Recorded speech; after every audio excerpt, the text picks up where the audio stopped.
Warrior versus Shaman.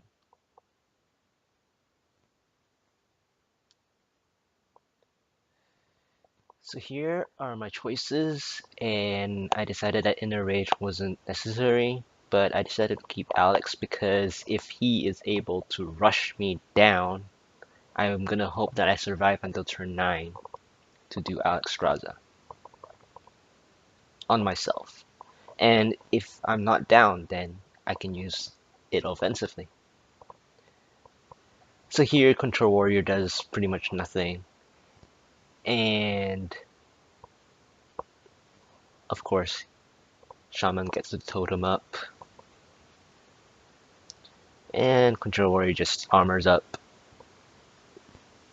And generally they armor up for a few turns if there's really nothing to play in hand. But most people have Armorsmiths and Acolytes, which I didn't get, and I don't actually run the Armorsmith version here. And you can see that I just drew my Mortal Strike, and that is one way that I can handle something on the board. I actually value having one Mortal Strike in my deck. So here I just let him totem up. I know it is very dangerous. I know that I might have used Cleave, but I kind of want to keep Cleave for later.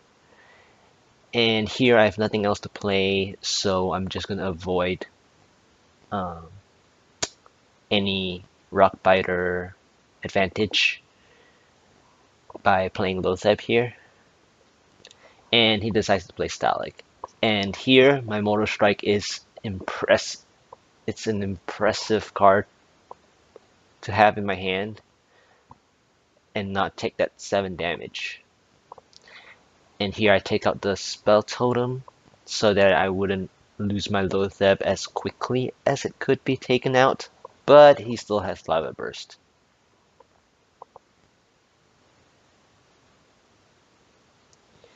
So this Shaman is totaling up every single turn, which is a bad sign for me because I can get Bloodlusted.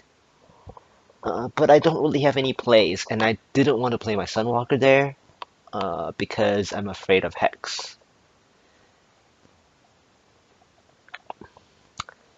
So with him not seeing anything on turn 6, it is very odd. So he just totemed up. And since there's so many totems, I'm gonna avoid being bloodlusted then by playing my Sunwalker. Here, it is most likely gonna get hexed.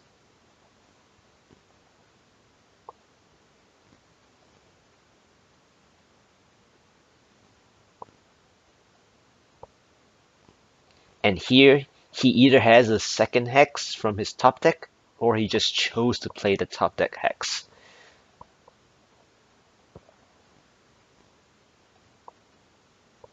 And the other reason why I play on turn 7 and not turn 6 is because what if I get Rag?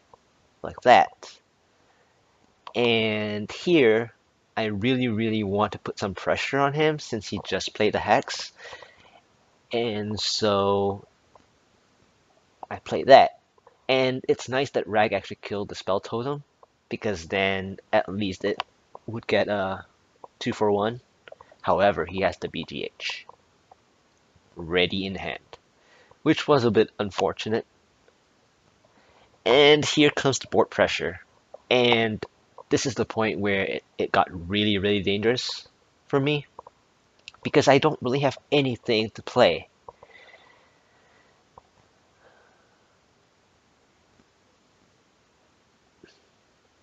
So I just hope to draw something. And I actually got a weapon, which is nice. But of course there's a taunt totem, so it's holding me back. However, the good news is that Death Rattle will help me handle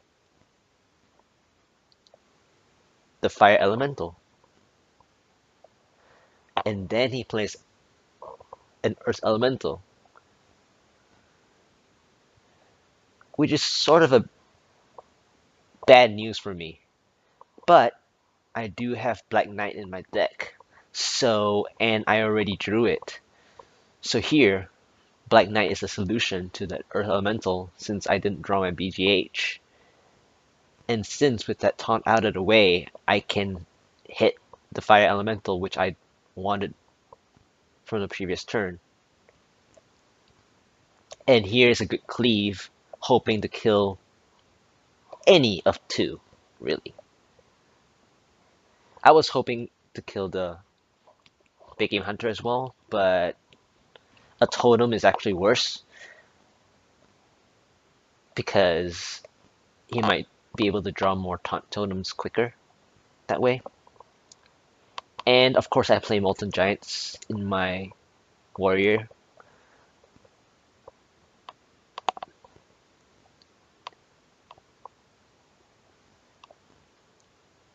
Here he's trying to fake a hex, I think.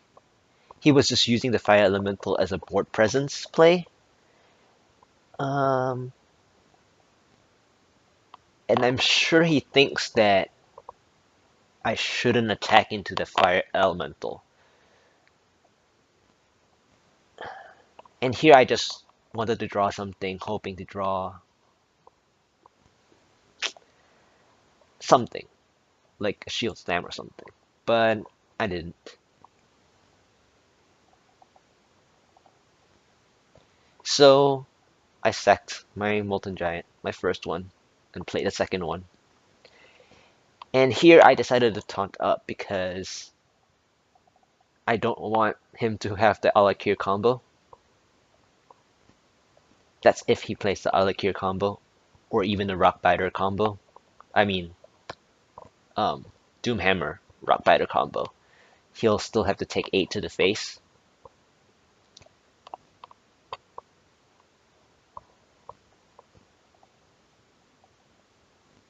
Here he's just trying to buy time. He's buying time so that it kind of counteracts his play on the Wind Fury on his Fire Elemental earlier, which hit me twice for 12. And he's just trying to reduce the effectiveness of my Molten Giants, which he kind of succeeded. And here, I wasn't just going to go empty-handed against the Ancestral Spirit that he played. And this is the decision where, because my Molten Giant is so hurt already, there's no point Faceless-ing. So I decided to play my Grommash so that I can take out the Ancestral Spirit play immediately. And here, I'm forcing another Hex, if he has one.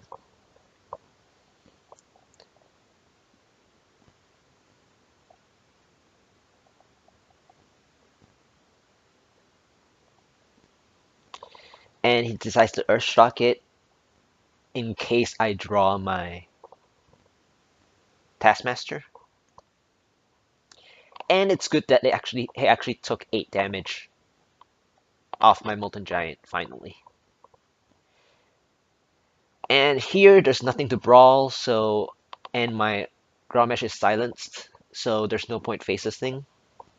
So I decided to take advantage of a card draw from his Manatide Totem, which is kind of the odd play, but since I don't have my Acolyte of Pain at all, an instant card draw at the end of the turn is better than nothing. And here, unfortunately, he has a Spell Totem and a Fort Lightning, so the Faceless of the Manatide Totem didn't get an extra turn value. And that was very sad, actually.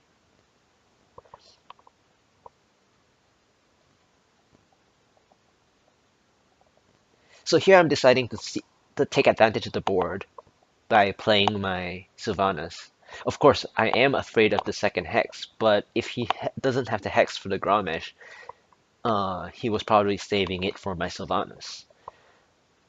And if he didn't, then he's saving it for Extraza. And this is where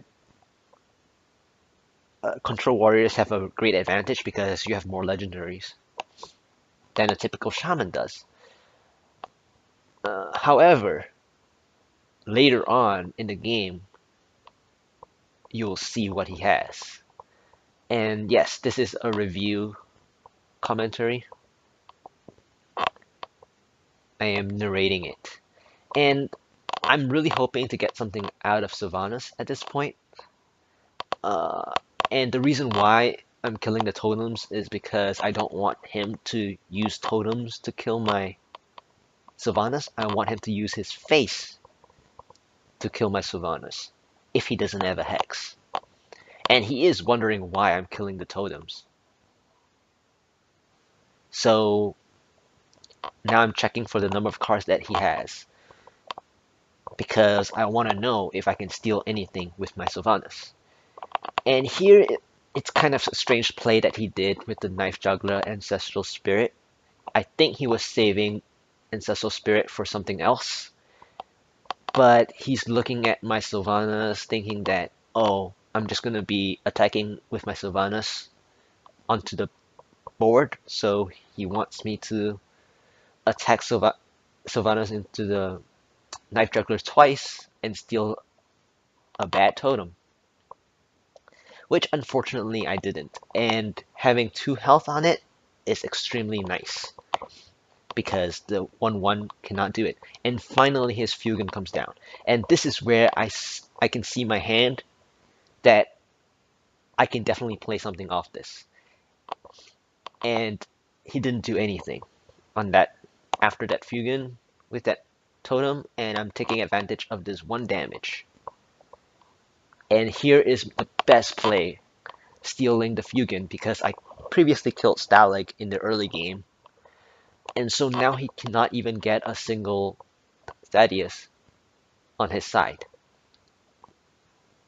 And seeing that he has Feugen and Stalag, it means that Kel'Thuzad is coming out.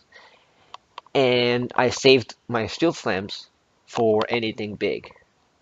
And so here goes, down goes Kel'Thuzad. And I just played Steel Slam, which means if he has any other bigger legendaries, he will play it. But he hasn't seen any of Executes either.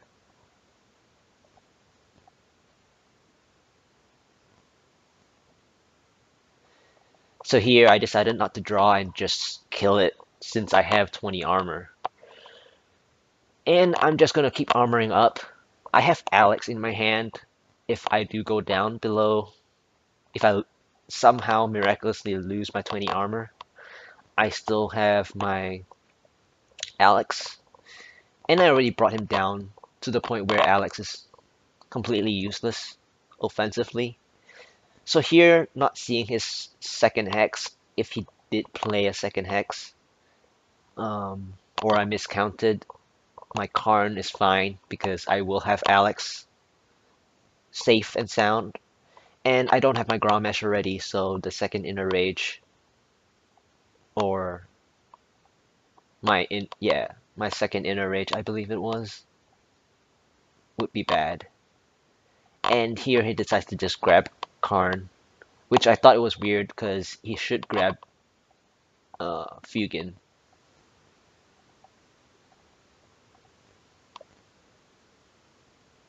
I mean, if he wants to have a Thaddeus, he has to have Feugen out. But he doesn't know that. He didn't know that he could get one. So he lost. Or he